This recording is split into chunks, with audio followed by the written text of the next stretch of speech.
You guys, it's a new year. This is the year I get my act together. I've been looking at my to-do list, and I've realized that there are things that have been there for so long that they've graduated to my bucket list. So as I see it, when the kids are grown, I'm retired, I'm gonna buy that roll of toilet paper.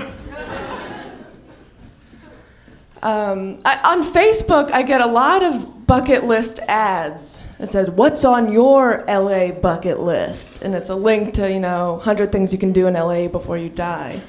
And first of all, I'm not ready to die. Second of all, I don't want to die in LA. I have great plans of dying at the beach or in the mountains, and please don't let me die on the 101. That sounds awful. I was in Vegas recently and I was eating dinner with a friend. She leans in, she goes, "Don't look now. Rod Stewart is at the table next to us, and he looks awful."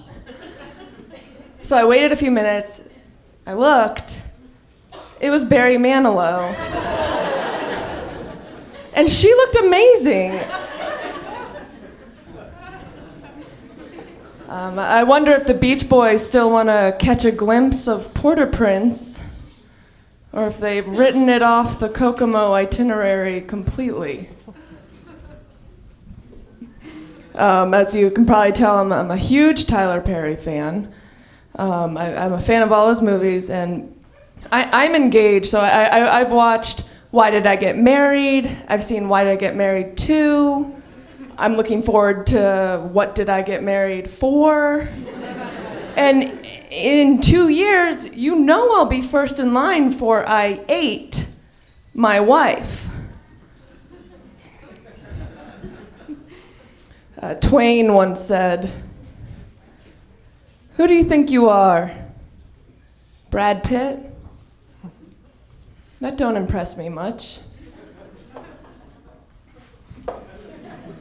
I was on a commercial audition the other day, and I was in the waiting room, and there was a kid in the room. He's about 6 years old, red hair, freckles, headshot in one hand. He had a sideways baseball cap, baggy t-shirt, cool baggy jeans, kind of had a little bit of an attitude. And we're both sitting in the same waiting room, and he looks at me and winks. 6 years old, winks at me. And part of me is like, okay, well, that's really funny. And the other part of me was like, Julia, don't fall for another bad boy.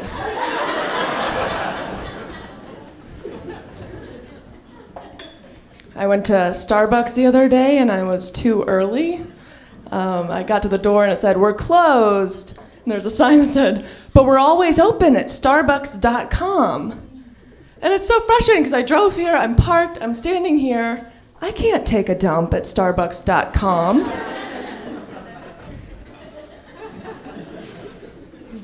I've been watching a lot of America's Funniest Home Videos recently. It's the YouTube of the 90s. And it's funny, but every so often there's a clip at the end of which you say, "That kid is dead. That accident went horribly wrong in the snow, and I have a bad feeling about that one. That wasn't so much funny as terrifying. And if the kid did die, I wish that the host, Tom Bergeron or Bob Saget, would just, be straight with us. And, let's give it up for tonight's $10,000 winner, uh-oh, in the snow. Now let's all take a moment of silence to remember young Kevin Carlson, who passed away at the end of that video. If anyone has any information about the squirrel that was driving the snowmobile, call the number below. He was last seen wearing a tiny red helmet. Speaking of accidents, when are abused staircases gonna stop using the old "a lady fell down me" excuse? I hate paying by check because it's embarrassing. I have no creative control over the design of my checks that my bank sends me.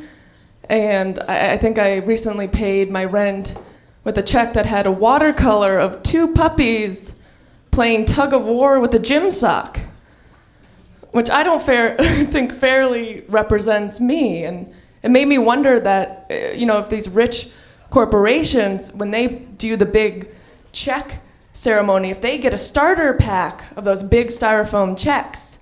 And I imagine the ceremony going something like, on behalf of the Annenberg Foundation, we are pleased to present this check for $500,000 to the Jewish Community Center. Our apologies in advance for the check with the 2 big dogs playing tug of war with a towel on it. We forgot to restock the checks. Did you guys hear about the terrorist that tried to blow up an air mattress?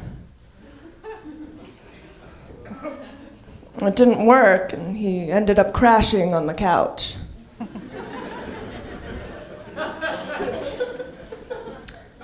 Last time I told that joke, it totally bombed.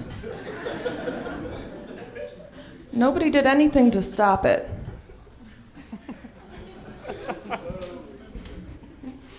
I live in Hollywood, and there's a billboard that says, it's a black and white photograph of a man putting makeup on a beautiful model, and it says, "Make up your career. Apply to the Makeup Institute." And if I wanted to make up my career, I'd stand here and tell you I was a nacho scientist.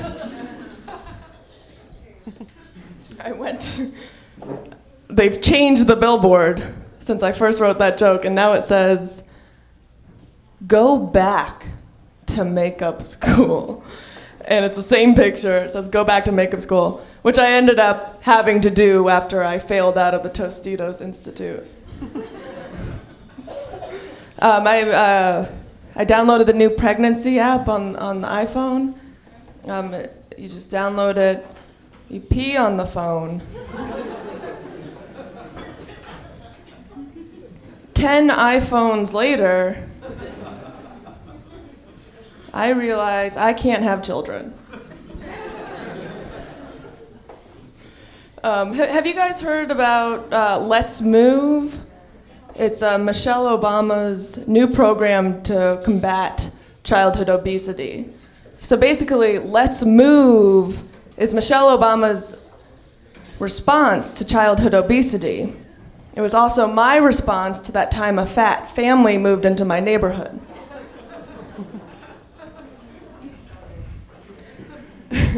One of my favorite holidays is Father's Day, and this past Father's Day I got my dad everything I was told to get him, which was a necktie, a card, a fishing rod from Orvis, a Verizon family plan, a Toyota Tundra with 0% APR financing till 2013. So I got my dad all this stuff. And unfortunately, my dad passed away when I was young, so I brought everything to his grave. He was buried at sea.